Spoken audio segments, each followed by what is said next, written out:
Yeah, look at that. Oh yeah, porterhouse steak. Come on. Her hackles are up on her head, and she's not real excited about this, but she tolerated that, and that's all we want.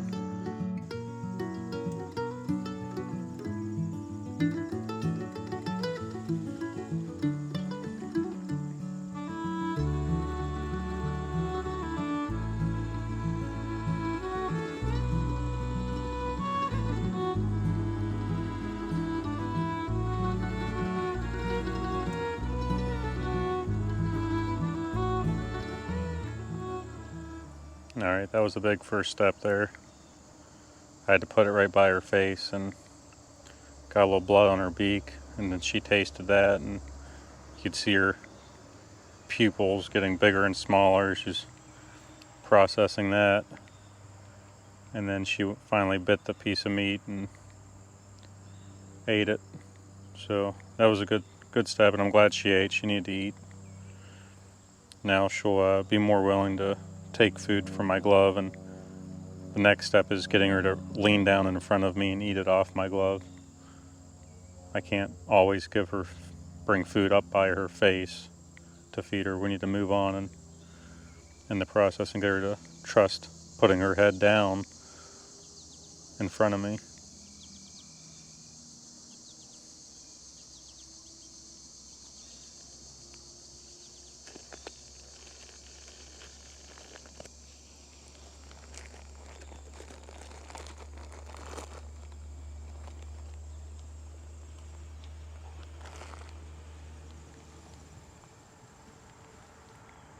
I'm going to go a little bit lower with it and see if she'll reach down and take it about halfway down here.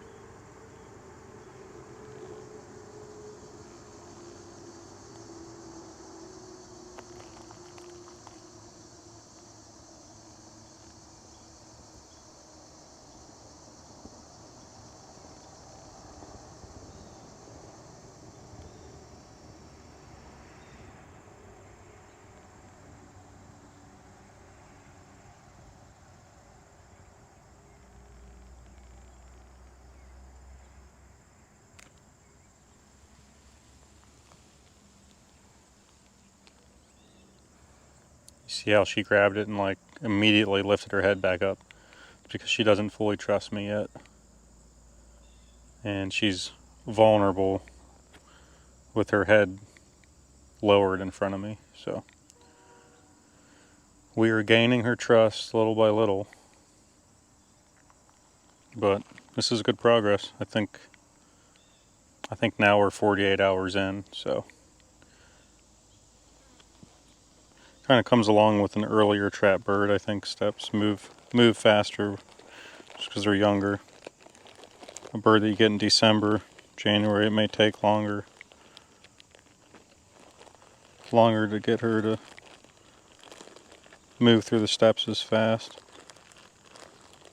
But the benefit to a later trap bird is, they've been hunting longer. So there's pros and cons to both. Let's see if we can get her to come down a little bit lower now.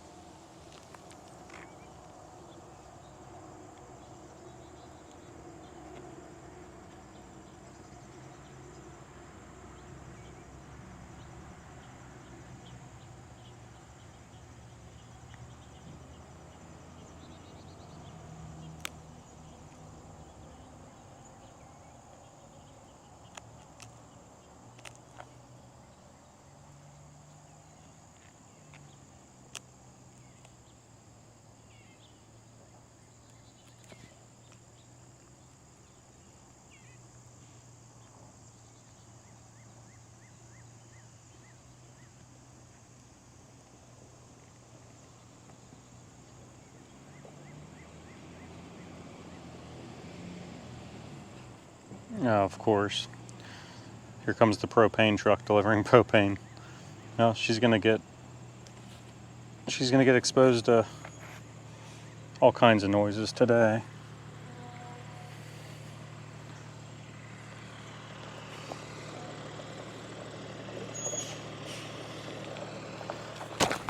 Alright, well, that was good progress.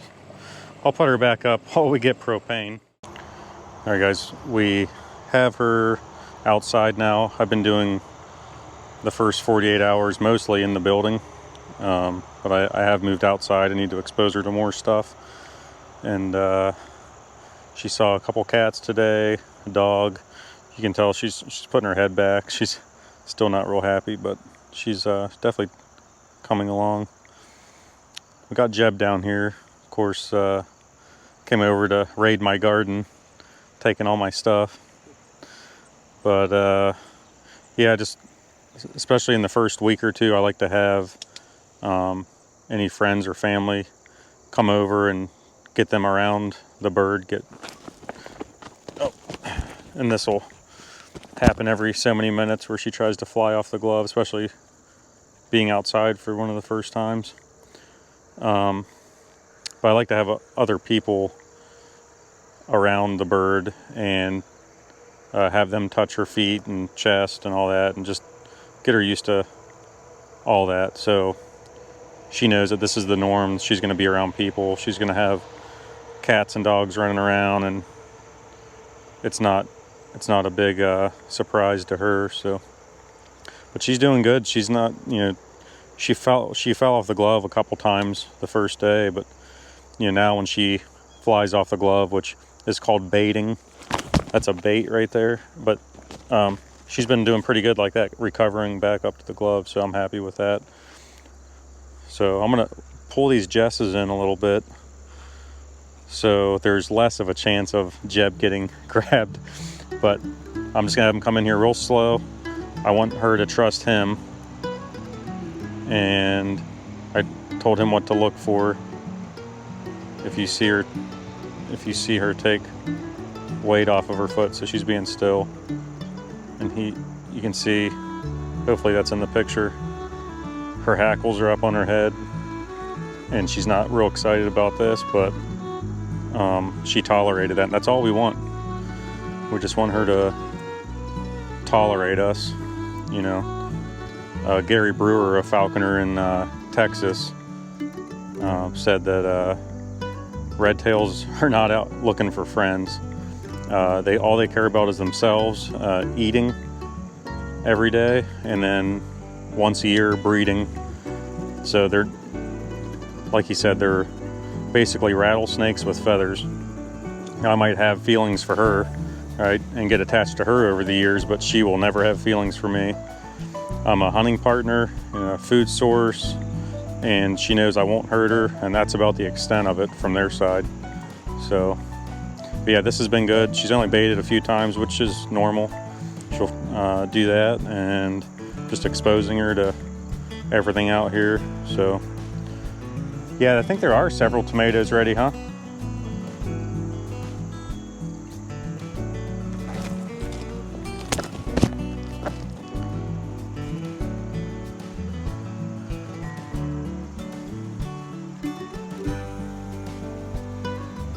Pretty good. Have to put some water in there. You'll also probably cut those even shorter, because they really start to droop a little bit. I have a vase of pineapple. Yeah.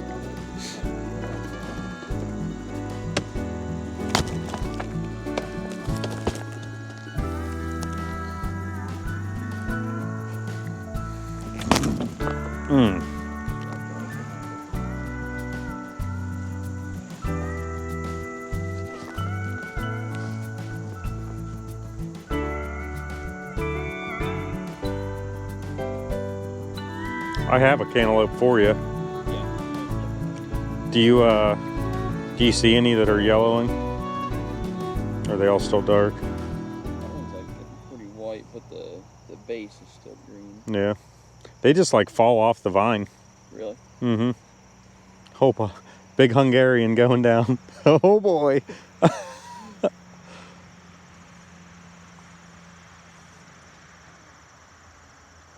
Pretty easy. At least these 4 over here. Yeah. You get a nice little crop of them, man. Dude, that's 2 plants. It took over this whole section down here. And they're nice. I've never grown cantaloupe before, but they're not small. I could have kept up with the weeds a little bit better, but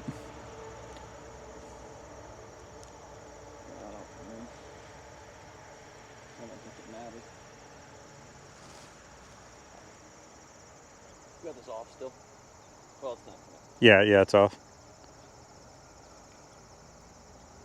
Did you see the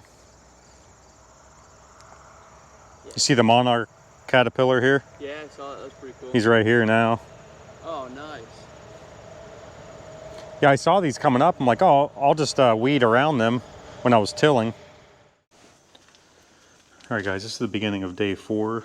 She's eaten on the glove, and she's stepped onto the glove, like where I have to like push my glove into her chest to make her step up, and then she gets a piece of food. But we need to get to the next level now and get her to hop onto the glove. So let's get her out. She's been responding well at 37.5. We may be able to move that up as the season goes on, and it's still early. That may not be the weight that we hunt at, but okay. Sometimes I put the hood on her and put her in the giant hood. I try to give her a break from the hood. So last night I put her in without the hood, and she's been doing fine already. So just gonna reach in, put my glove under her foot there. I mean, look at that. Day 4. She's not putting her wings out. Her hackles are up a little bit, but you can't really complain with that right there. I wouldn't say she's fully trusting of me, but the wings aren't out. Touch her feet here, touch her leg a little bit there. She trusts me there. She has not nibbled on my hand. Sometimes they'll give you like a little bite, just kind of tell you to get away, but she's not done that. So that's the nice thing of an early trap bird. You know, they tame down real quick. So let's, I've got her bow perch in the ground down by the garden. We're gonna get her down there and see if she'll hop to the glove today. So.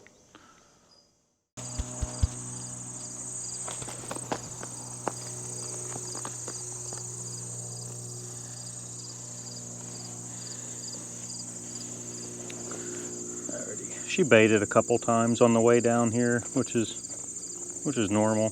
Baiting is when they jump off the glove or try to jump off the glove or the perch.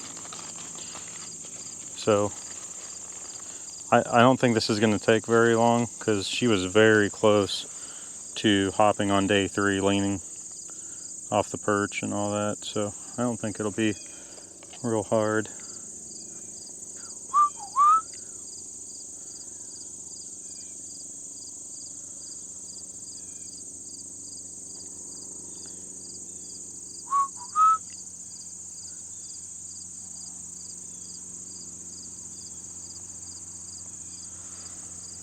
Okay.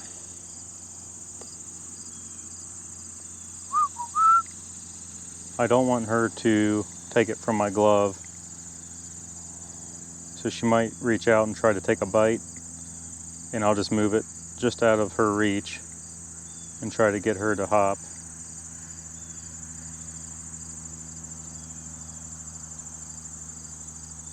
Sometimes they'll get it. You don't think they can reach, and they reach out there and get it. If she does, that's all right. We'll just try again.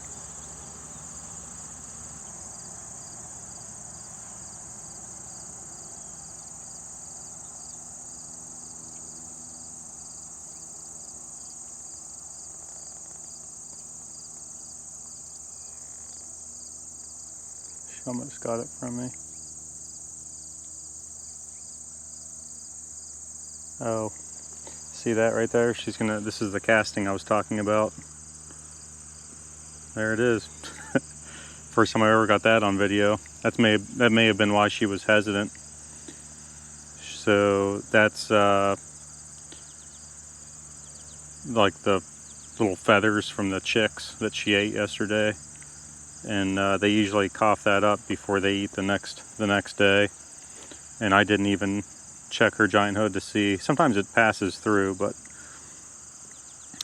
like I said, it's kind of like a hairball that cats will hack up. When they eat squirrels and rabbits and they're eating bones, sometimes the really heavy bone will be in that casting. I've seen jaw bones and teeth, things that aren't going to pass from their crop on, and it'll come back up. But let's try it again now that that casting is out of there.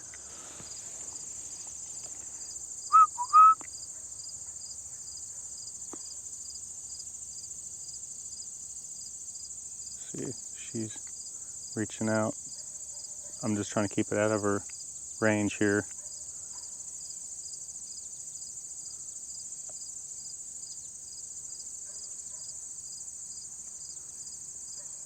She's opening her wings like she wants to.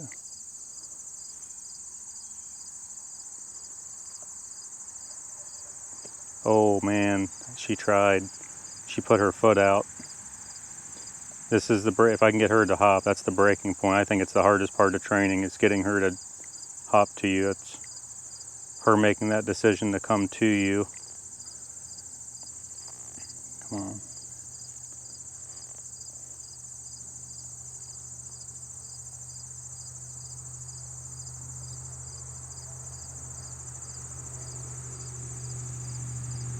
Alright, I'm going to take it away from her, and I'm going to come back with a little bloody, or that was just a little day-old chick leg. I'm going to get half of a mouse on here, something that's got a little more blood to it, and may convince her to hop to me. When it's real bloody, it's like, does she want a chicken wing, or does she want a porterhouse steak? So let's try that. This has worked for me in the past. Yeah, look at that. Oh yeah, porterhouse steak. Come on.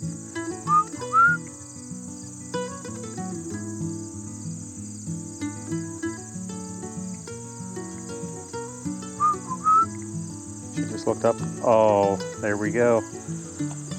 All right. That's fun. Yeah, see, she's still a little jumpy around me. I mean, that's day 4. I mean, what do you want, though? Let her eat that up. That's fun. She was wild 4 days ago, and she just came to me for food, and I feel like that's the breaking point in training them and taming them down. That's her first, like, she made that decision to fly to me. It was just a hop, but it'll be downhill from here. It'll definitely be downhill from here. So a hop goes to 2 feet, and then 3 feet, and so on. So I've been hung up on that part of the training for quite a while. Sometimes I'm sure other falconers can relate to that, is getting the bird to hop to you. So let's try to do it again here. Yeah, definitely going from the chick leg over to that body section of a mouse. She was definitely all about that. So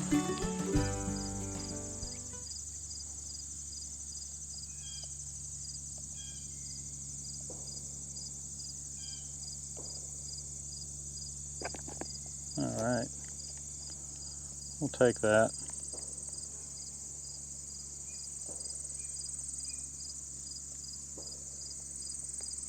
I bought these nice anklets from a guy in Poland, and I paid a pretty penny for them. I probably should not have started out with them.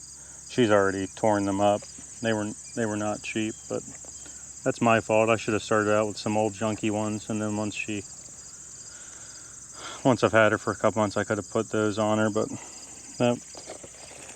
that was an expensive mistake. But we'll still run them for this season. I mean, they're still nice looking. They're just going to get tore up a little bit.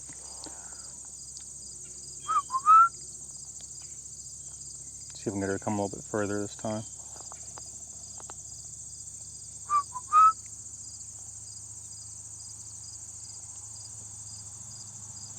There we go.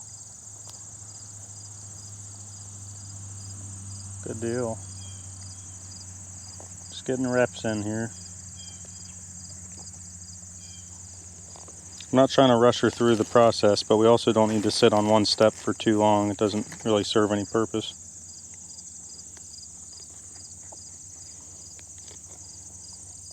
Go a little bit further.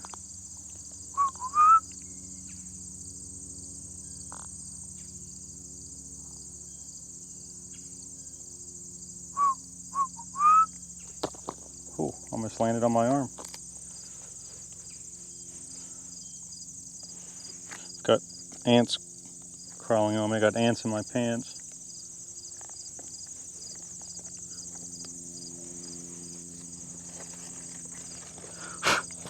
Ants on my shoulder. I don't know where these things were coming from.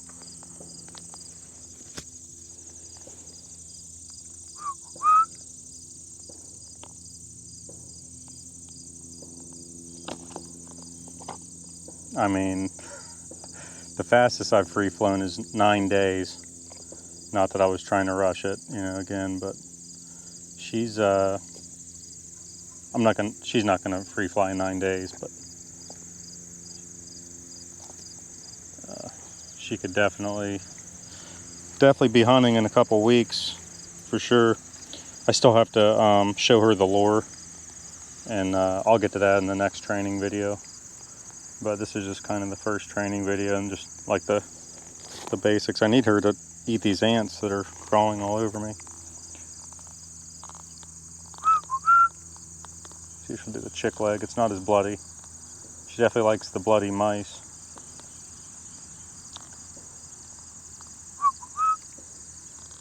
Every time I whistle, I want her to get used to that sound, as that's when food's on the glove, and then that's how I'll get her to fly to me right away when we're out in the woods hunting.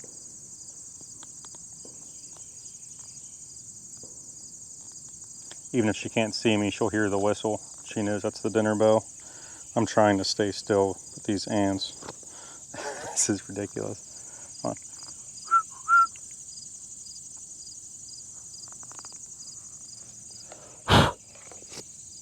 You've got to be kidding me.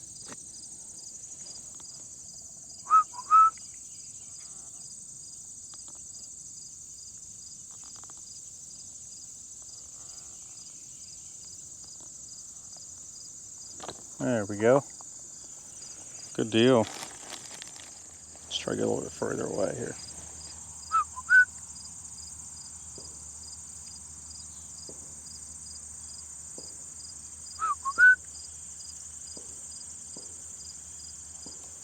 Nice.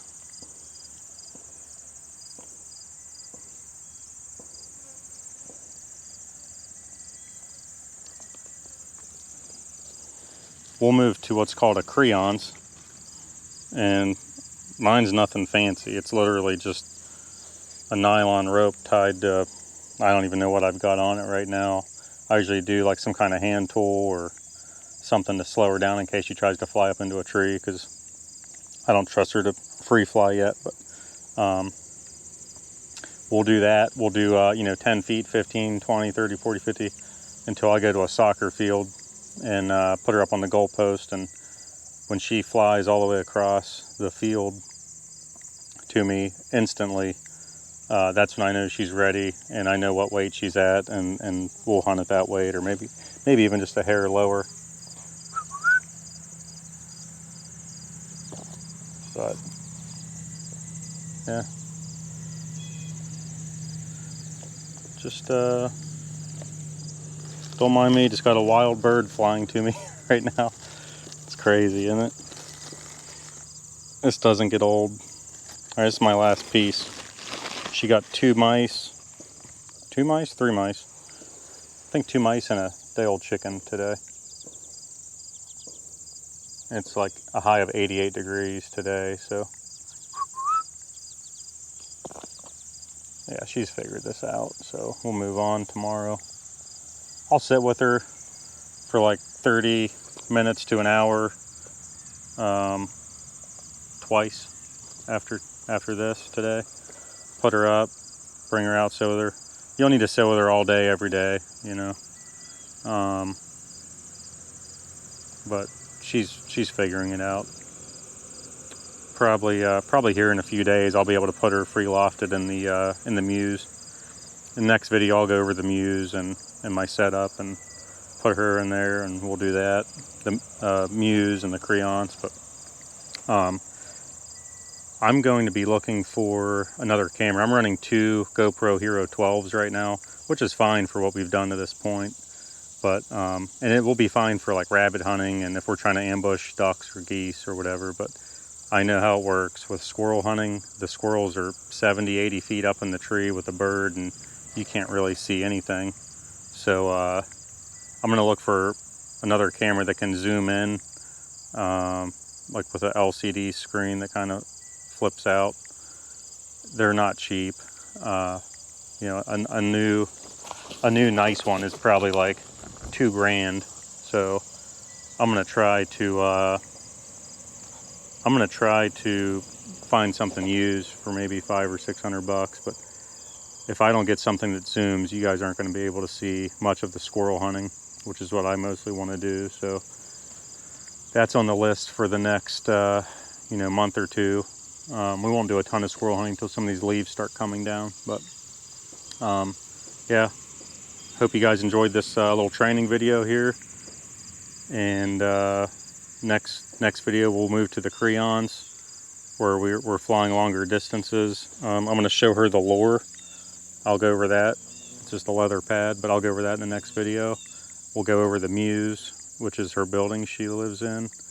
And yeah, so I'm looking forward to it. I think we're going to have a lot of fun this season, and looking forward to taking you guys along with me. So appreciate you guys watching. We'll see you on the next one.